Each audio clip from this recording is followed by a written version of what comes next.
He married her to fulfill a dying friend's last wish, expecting nothing but silence and duty between them.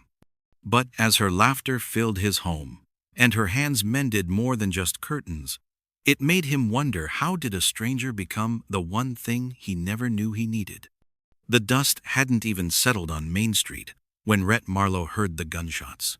3 sharp cracks that cut through the afternoon silence of Sparrow Ridge like a knife through leather.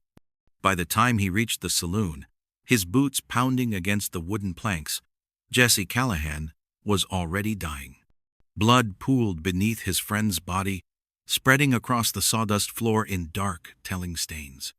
The bandits who'd shot him were long gone, having taken what they came for and left behind what they didn't need, which was Jesse's life, apparently worth less than the silver dollars they'd stolen from the strongbox. "Rhett," Jesse whispered, his voice barely audible above the murmur of gathering townspeople. "Thank God you're here." Rhett dropped to his knees beside his old war comrade, pressing his hands against the wounds that wouldn't stop bleeding. They'd fought side by side through hell and back during the war, saved each other's lives more times than either cared to count. But this wasn't a wound that could be bandaged or stitched. This was the kind of injury that demanded final words and last requests. "Don't you dare die on me, Jesse," Rhett growled, though they both knew it was already too late. "We've got too much unfinished business for you to check out now." Jesse's laugh turned into a cough that brought up blood. That's what I need to talk to you about." Unfinished business. His eyes, already growing distant, focused on Rhett with desperate intensity. "Avon, my wife. She's got nobody else, Rhett. No family, no money, nowhere to go." Rhett's stomach dropped as he began to understand where this conversation was heading. In frontier towns like Sparrow Ridge, a woman without a husband was vulnerable in ways that kept decent men awake at night. She could be forced into arrangements that would destroy her spirit, or sent away to places where her fate would be even worse. "I need you to marry her," Jesse continued, each word a struggle against the darkness closing in. "I need you to keep her safe. Promise me, Rhett. Promise me you won't let them destroy her like they destroy everything good in this world." The request hit Rhett like a physical blow. Marriage? He'd sworn off that particular institution years ago, after watching too many good women broken by the brutal realities of frontier life. His own sister had died young, worn down by hardship and loneliness, and he'd built his ranch as a fortress against that kind of pain. But looking into Jesse's dying eyes, seeing the desperation there, Rhett found himself nodding. "I promise," he said, the words tasting like ashes in his mouth. "I'll take care of her." Jesse died an hour later, and by sunset, Rhett found himself standing before the town preacher with a woman he barely knew. Avon Lee Callahan was small and quiet, with dark hair and eyes that held more sorrow than any person should have to carry. She wore a simple black dress and spoke her vows in a voice so soft, the preacher had to ask her to repeat them. When it was over, when the brief ceremony had made them husband and wife in the eyes of God and the law, Avon looked up at Rhett and said simply, "Thank you." She didn't cry. She didn't smile. She just stood there like a woman who'd learned not to expect too much from life. As they walked away from the church, Rhett wondered what the hell he'd gotten himself into. He'd honored his friend's dying wish, but in doing so, he'd bound himself to a stranger whose presence would be a constant reminder of everything he'd lost. If you thought this story started off intense, wait till you see what happens when he brings her home. The wagon ride to Rhett's ranch stretched out like a penance, filled with the kind of silence that makes every creaking wheel and horse's snort sound like thunder. Avon sat beside him on the wooden seat, her small hands folded in her lap, her eyes fixed on the horizon as if she could will herself somewhere else entirely. Rhett kept his gaze focused on the trail ahead, but he was acutely aware of her presence beside him. She smelled like lavender soap and sorrow, and every time the wagon hit a rut, her shoulder brushed against his arm. He found himself wondering what Jesse had told her about him. What stories she'd heard about the man who'd just become her husband out of obligation rather than love. "It's beautiful country," Avon said softly, breaking the silence as they crested a hill that offered a view of the valley below. "Jesse used to tell me about your ranch, about how peaceful it was." Rhett grunted in response, not trusting himself to say more. Jesse had always been the talker between them, the one who could find something good to say about any situation. It figured he'd paint Rhett's self-imposed exile as something noble rather than the running away it really was. "I won't be any trouble," Avon continued, her voice barely audible above the sound of the wheels. "I know this isn't what you wanted. I know you're only doing this because Jesse asked you to. I'll stay out of your way, I promise." The words cut deeper than they should have. This woman, his wife, God help him, was already making herself small, already apologizing for existing. It reminded him too much of his sister Sarah, who'd spent her final years walking on eggshells, around a husband who saw her as a burden rather than a blessing. When they finally reached the ranch, Rhett helped Avon down from the wagon without meeting her eyes. The house looked different somehow, bigger and emptier than it had that morning. He'd built it with his own hands, every board and nail placed with the precision of a man who had nothing but time. It was solid, functional, and completely lacking in the warmth that makes a house a home. "This was my sister's room," he said gruffly, opening the door to the spare bedroom. "She died 5 years ago. Consumption. You can make whatever changes you want." Avon stepped into the room and ran her fingers along the simple wooden dresser, the handmade quilt on the bed, the small mirror hanging on the wall. "It's perfect," she said, though Rhett could hear the loneliness in her voice. "Thank you." "I'll bring your trunk in," he said, already backing toward the door. "Supper's usually around 6. I'm not much of a cook, but I manage." "I could cook," Avon offered quickly. "I mean, if you want, I'd like to contribute somehow." Rhett nodded curtly and fled to the barn, where he spent the next hour doing unnecessary chores and trying not to think about the woman now living under his roof. He'd survived 4 years of war, built a successful ranch from nothing, and buried more friends than he cared to count. But somehow, the thought of sharing his carefully ordered life with another person terrified him more than any enemy bullet ever had. That night, he lay in his bed staring at the ceiling, listening to the soft sounds of Avon moving around in the next room. He could hear her unpacking her few belongings, could hear the creak of the floorboards as she walked to the window. And then, so quietly he almost missed it, he heard her crying. The sound went through him like a knife. She was mourning Jesse, mourning the life she'd lost, mourning the future she'd never have. And here she was, trapped in a loveless marriage with a man who could barely look at her, all because of a promise made to a dying friend. Rhett pulled his pillow over his head and tried to block out the sound, but it followed him into his dreams, where it mixed with memories of his sister's tears and the ghosts of everyone he'd failed to save. Rhett woke before dawn, as was his habit, and found the house filled with smells that had been absent for years. Coffee brewing, bacon sizzling, and underneath it all, the warm scent of fresh bread that made his chest tighten with unexpected longing. For a moment, lying there in the gray pre-dawn light, he could almost pretend he was a different man living a different life. But when he walked into the kitchen, reality reasserted itself. Avon stood at the stove with her back to him, her dark hair pinned up in a simple bun, her movements efficient and practiced. She'd been up for at least an hour, judging by the amount of work she'd accomplished, and she'd done it all without making a sound. "Morning," she said without turning around, as if she could sense his presence. "I hope you don't mind. I couldn't sleep, so I thought I'd make myself useful." The kitchen table, which usually held nothing but a cup of cold coffee and yesterday's newspaper, had been transformed. Clean plates, silverware that actually gleamed, a jar of wildflowers that must have come from the meadow behind the house. It looked like a home instead of a way station. "You didn't have to do all this," Rhett said, though he couldn't deny that his mouth was watering at the sight of a proper breakfast. I wanted to, Avon replied, finally turning to face him. In the morning light, he could see that her eyes were still red from crying, but her voice was steady. Jesse always said you had simple tastes, but good ones. He mentioned once that cornbread was your favorite. She gestured toward the oven, where a pan of golden cornbread was cooling on the windowsill.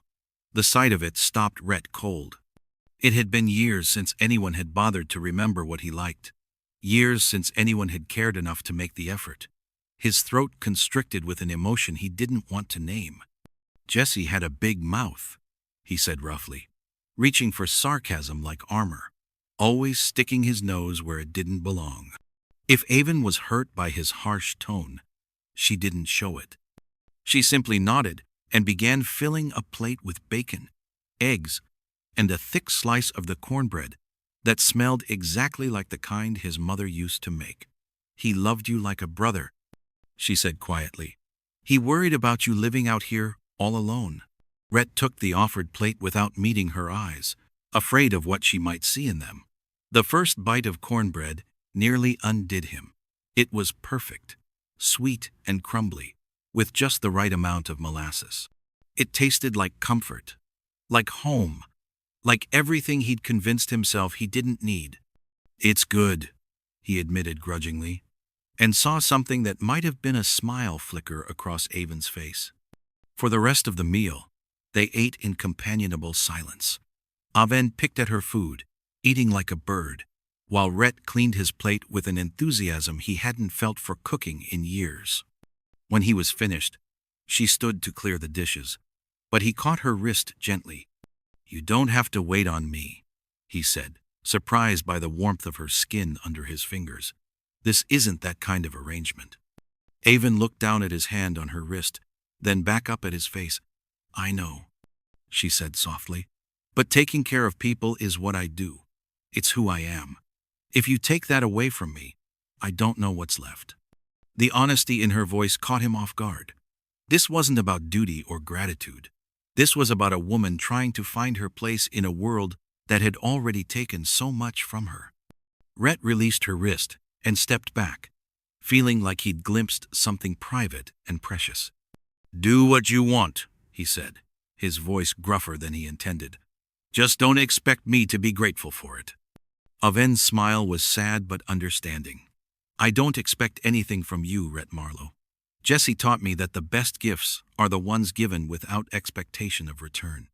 As Rhett headed out to begin his daily chores, he found himself thinking about that smile, about the way she'd said his name, about the taste of cornbread made by hands that wanted to care for him whether he deserved it or not.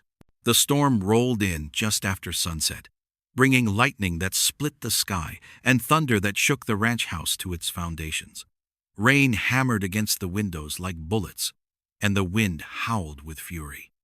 Rhett was checking the animals when the first drops fell, but by the time he made it back to the house, he was soaked to the skin. He found Avon in the kitchen, calmly preparing coffee, as if the world wasn't ending outside. Bad one, he said, shaking water from his hat. Haven't seen weather like this since Prate. He stopped himself before finishing the sentence. The roof's leaking in my room, Avon said matter-of-factly, handing him a towel. Water's coming through pretty steady. I moved my things to the sitting room. A violent gust sent something crashing against the house. The lights flickered, and Rhett cursed under his breath. He'd been meaning to repair those loose shingles for weeks.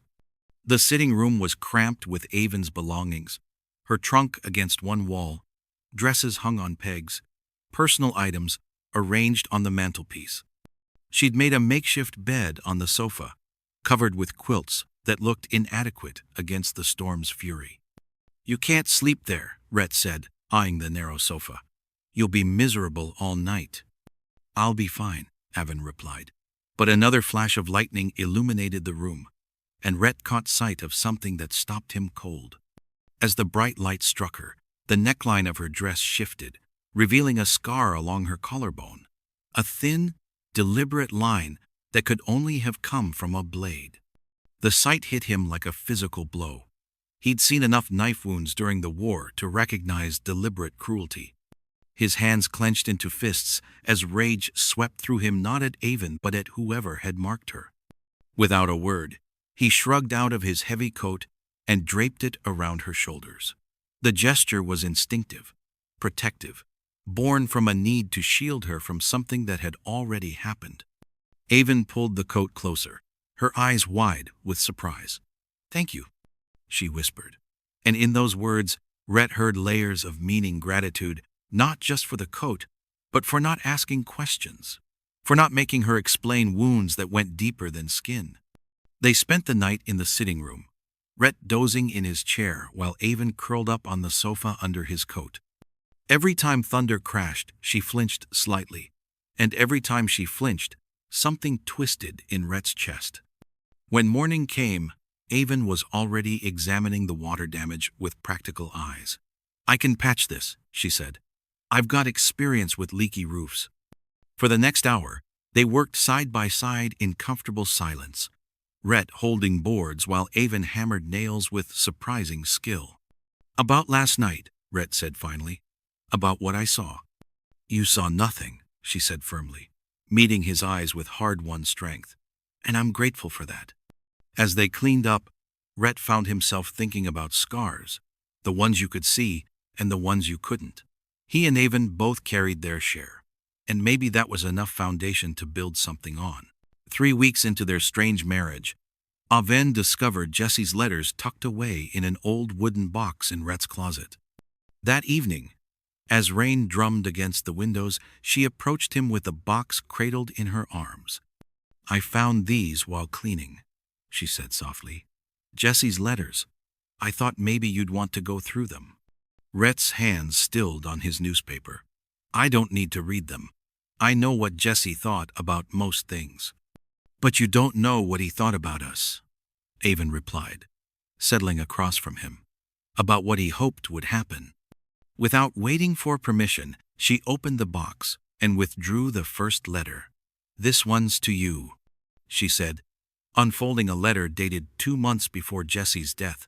"He talks about how proud he is of your ranch. He says you deserve more than the loneliness you've chosen." Rhett's jaw tightened, but he didn't tell her to stop. Avon continued reading, her voice soft in the flickering firelight. Jesse's words painted a picture of deep friendship, of a man who worried about his comrade's self-imposed isolation. "And this one's to me," she said, selecting another letter. "He talks about you quite a bit. Says you're the best man he's ever known, that you carry everyone else's burdens as if they were your own." As she read, Rhett found himself remembering Jesse's laugh, his terrible jokes, his unwavering optimism. The letters brought back memories of campfires and shared rations, of quiet conversations that lasted long into the night. But it was the last letter that nearly broke him, addressed to both of them, dated just days before the shooting. Avon's voice wavered as she read aloud. "If something happens to me," Jesse had written, "I want you both to know that this wasn't about duty or obligation. Rhett, you've spent so long punishing yourself for things that were never your fault. And Avon, you've spent so long trying to make yourself small. Maybe, together, you can find the peace that's been missing from both your lives." The letter went on about hope and second chances, about love growing in unexpected places. Jesse had seen something in both of them, some potential for healing they couldn't see themselves. "He believed you deserved someone to soften the edges," Avon whispered. "He said you'd forgotten how to let people care about you." That's when Rhett couldn't take any more. He stood abruptly and headed for the door without a word. The cool night air hit his face as he walked to the old oak tree where he'd scattered Sarah's ashes, where he went when memories became too heavy. Standing under the stars, Rhett understood what his friend had been trying to do. Jesse had seen 2 broken people and believed they could heal each other, had gambled his dying breath on the possibility that love could grow from the smallest seeds of compassion. The shirt was beyond saving, really torn nearly in half by barbed wire, but Avon had insisted on trying to mend it anyway. She sat in the evening light by the window, working with patient determination, but Rhett noticed her hand was trembling as she guided the needle through the tough fabric. "You don't have to fix that," he said quietly, setting aside his book. "It's not worth the trouble." Avon's head snapped up, eyes wide like a startled deer. "It's no trouble," she said quickly, but her voice was thinner than usual. As she spoke, her hand jerked, and the needle slipped, drawing blood across her finger. Rhett was beside her before he'd consciously decided to move, examining the small wound. "It's not deep," he said, wrapping his handkerchief around her finger. "But you're shaking like a leaf. What's wrong?" For a moment, he thought she wouldn't answer. Then, as if a dam had cracked, the words began to pour out. "I was married before Jesse," she whispered, "to a man named Curtis Webb. I was 17, and I thought marriage would be different, better." Rhett's jaw tightened, but he kept his voice gentle. "What happened?" "He didn't like it when I spoke too much, or moved too quickly, or did anything that reminded him I was a person instead of just property." Her free hand went to her throat.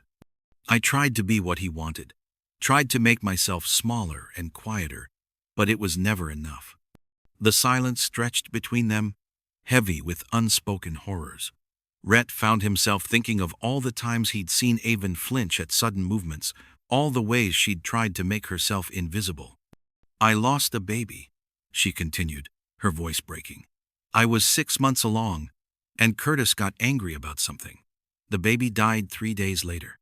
The doctor said it was God's will, but I knew better." Rhett's free hand clenched into a fist. "Where is he now?" "Dead," she said simply. "Fever took him 2 winters before I met Jesse. I didn't mourn." "Good," Rhett said, meaning it. "The world's better without men like that." Avon's eyes filled with tears. "Jesse was the first person who made me feel safe. And now he's gone. And I'm here with you. And I know you don't want me, but I'm so afraid of what happens if you decide you don't want to keep me either." "A man's last wish gave me a wife," he said slowly, his thumb stroking across her knuckles. "But I reckon I just found a reason to want one." Instead of answering with words, Rhett took her trembling hand and pressed it flat against his chest, over his heart. "You're not property," he said firmly. "You're not a burden. You're Avon, and that's all you need to be." For a long moment they sat there in the fading light, her hand pressed against his heart. Then, slowly, deliberately, Avon placed her other hand over his, and he felt the trembling in her fingers finally still. The chicken coop had been Rhett's nemesis for 3 days running. What should have been a simple repair job had turned into a battle of wills between man and structure, and the structure was winning. Avon had watched from the kitchen window each morning as Rhett stalked out to do battle with the stubborn building, hammer in hand and determination in his step. What she hadn't done was mention that she'd already fixed the coop 3 days earlier while he was out checking the fence line. The morning of the 4th day brought a crash that rattled the windows, followed by curses that would have impressed a cavalry sergeant. Avon hurried outside, where she found Rhett flat on his back in the dirt, surrounded by the remains of what had once been a perfectly good ladder. "Are you hurt?" she asked, fighting to keep the laughter out of her voice. Rhett groaned and sat up slowly, testing various limbs for damage. His hat had landed 3 feet away, his shirt was torn, and there was chicken feed in his hair. "Just my pride," he muttered, then noticed the state of the coop and frowned. "When did you fix the boards?" "Tuesday," Avon admitted, no longer able to suppress her smile. "And the wire mesh, and the door that was hanging crooked." Rhett stared at her, then at the coop, then back at her. "You mean I've been fighting with a building that wasn't actually broken?" "Not anymore, no." For a moment, silence stretched between them. Then Rhett's shoulders began to shake, and Avon realized he was laughing, really laughing, deep and genuine and free. The sound was like music she'd never heard before, and before she could stop herself, she was laughing too. I feel like an idiot, Rhett said, still chuckling as he brushed chicken feed from his hair. You look like one too, Avon replied, then immediately clapped her hand over her mouth, horrified by her own boldness. But instead of anger, her comment only made Rhett laugh harder. Well, that's what I get for trying to impress my wife with my carpentry skills. They walked back to the house together, Rhett limping slightly from his encounter with the ladder. On the porch, she poured coffee, and they sat watching the morning light paint the mountains in shades of gold and pink. Tell me about Sarah, Avon said suddenly. What was she like? Rhett was quiet for a long moment. Then he began to speak, his voice soft with memory. She was small, like you, but fierce, had opinions about everything.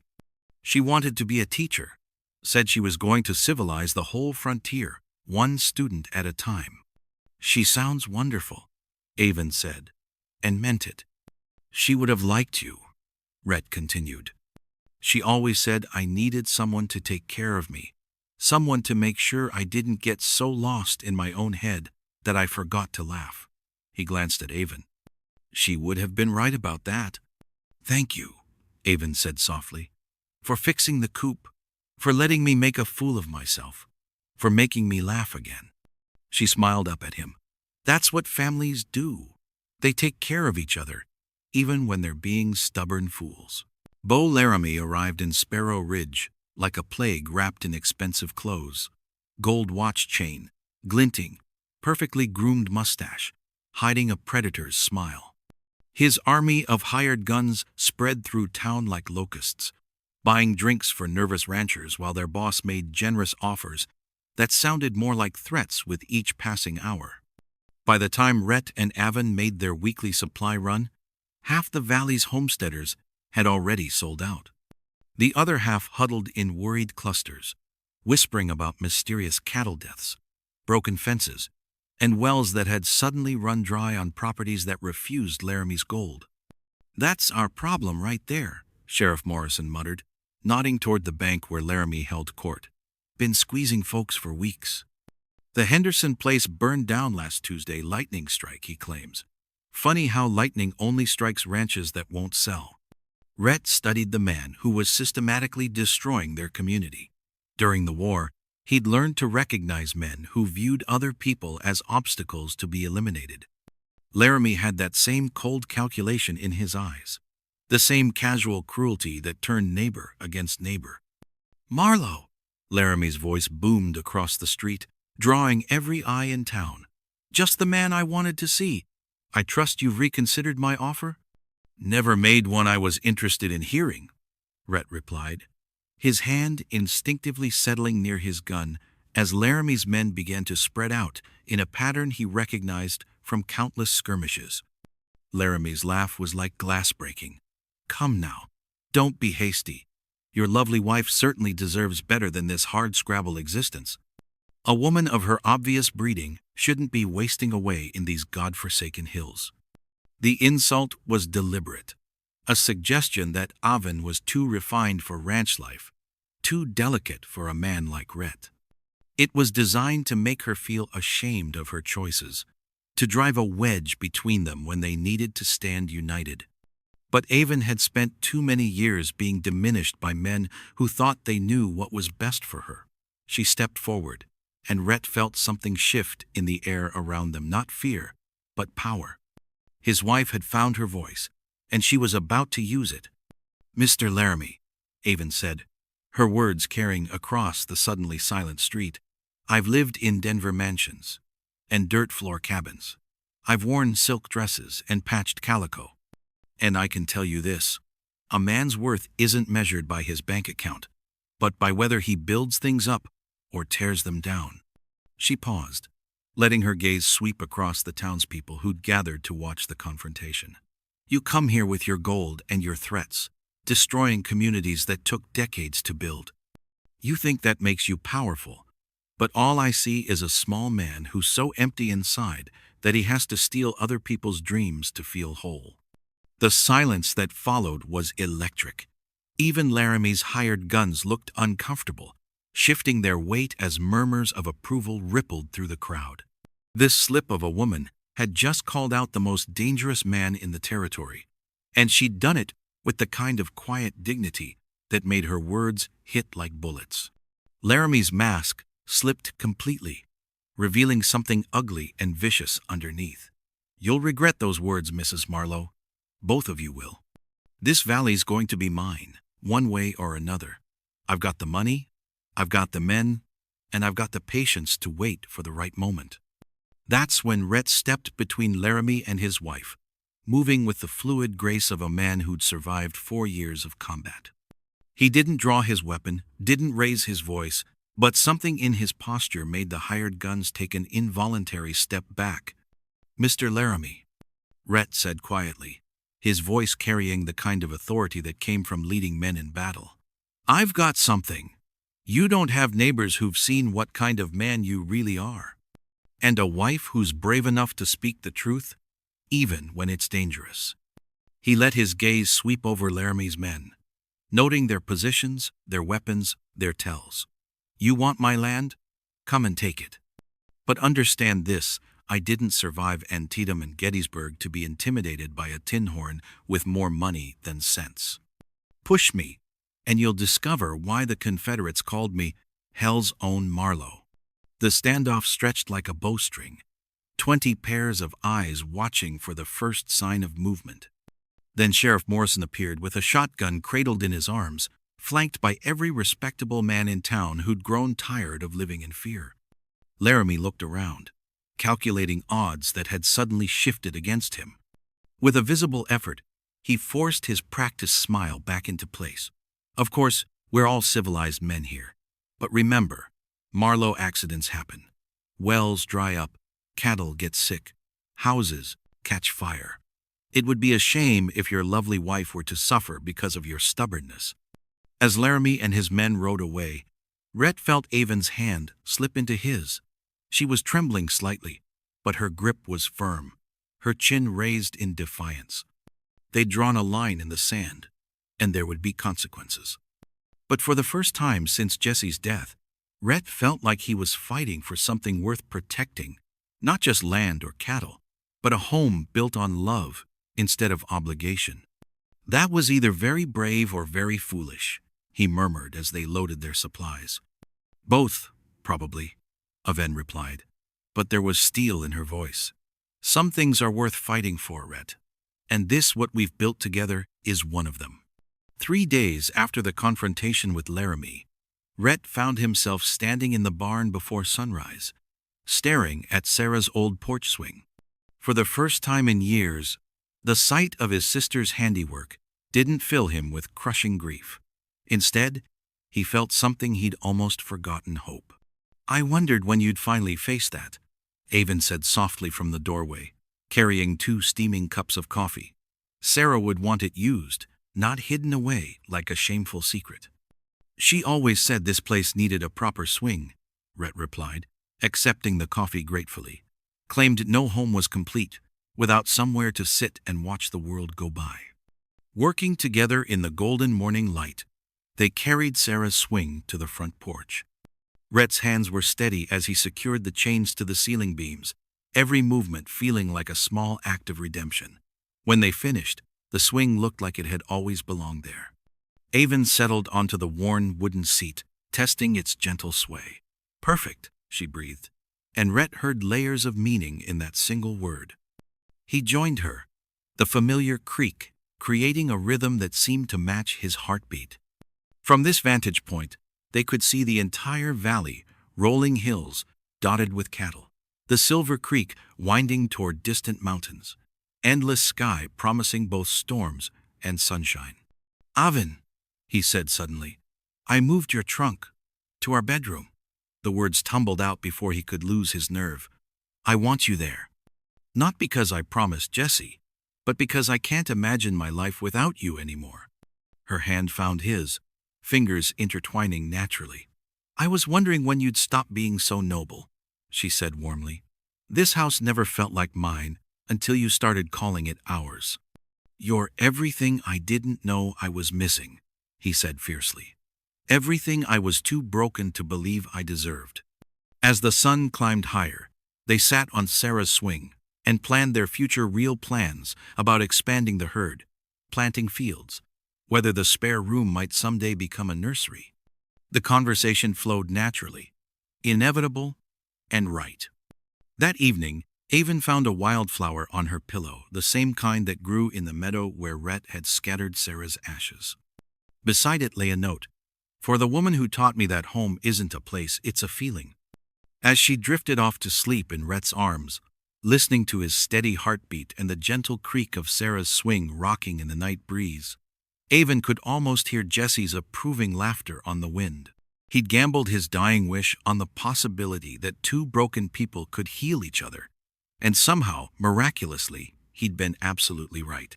If you thought these were crazy, you won't want to miss what happens in this next video.